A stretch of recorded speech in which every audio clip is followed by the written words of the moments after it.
Hello band kids, it's Dr. Thomas again. It's Thursday. Today we're going to do a little bit different video. I'm not going to give you a new song or sheet music. I'm just going to show you how I go about practicing something that's kind of challenging for me.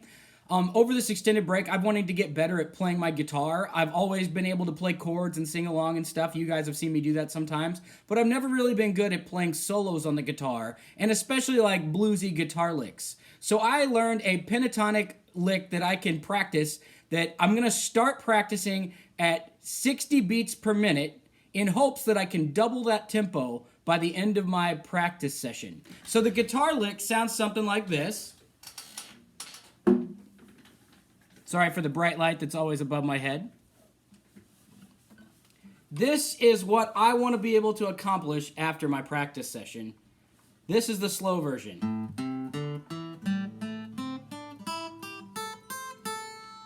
And I want to be able to play that fast. So my process is I'm going to keep playing that at a slow tempo, 60 beats per minute, half of the tempo I want to go.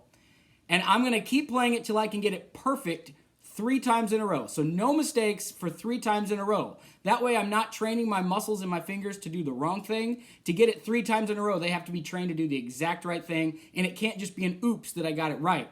And then every time I get 3 perfectly in a row, I'm going to move the metronome mark up 5 clicks. So you'll see me in my practice video probably go over and push the metronome sometimes. That is going up 5 clicks. So then 65 beats, then 70, then 80. So I'm going to time lapse my practice session so you can see this long practice session, hopefully condensed down pretty short. So this is my first time trying this.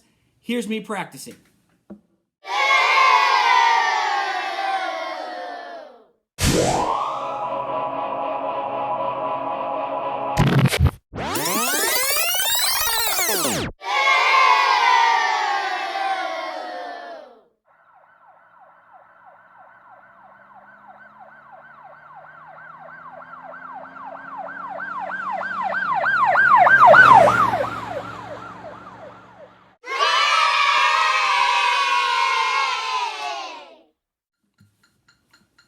So I just did like 20 minutes of practice to try to get this done. I wasn't really timing it, somewhere around then.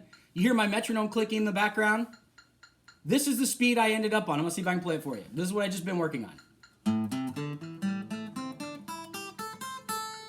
And now I can play it alternate picking, which I was never really good at that speed. That's a new thing for me. Hope you guys are practicing, hope you're having fun. You can apply this practice concept to anything. It doesn't have to be music. It can be sports, it can be whatever you want it to be. But learn things, learn them the right way slowly, perfect it slowly, and then get a little bit harder each time until you can play really cool stuff.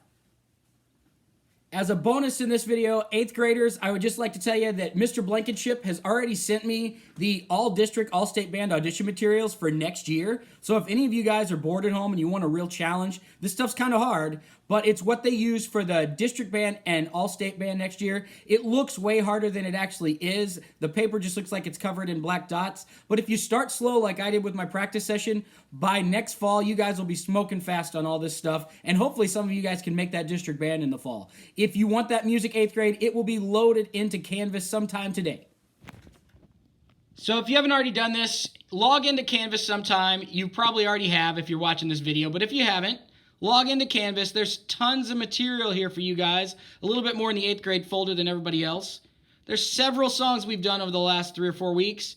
If you want to just have some fun, pick up a couple of these, try to learn them. You don't have to learn them all, but try to find something fun. This Practice Plan 2.0, that's where you're going to submit your scales. All the information should be there. If you have a question, make sure to send me an email. 8th grade, later today, you'll have the all-district material for next year posted up. Thank you. Have a great Easter weekend.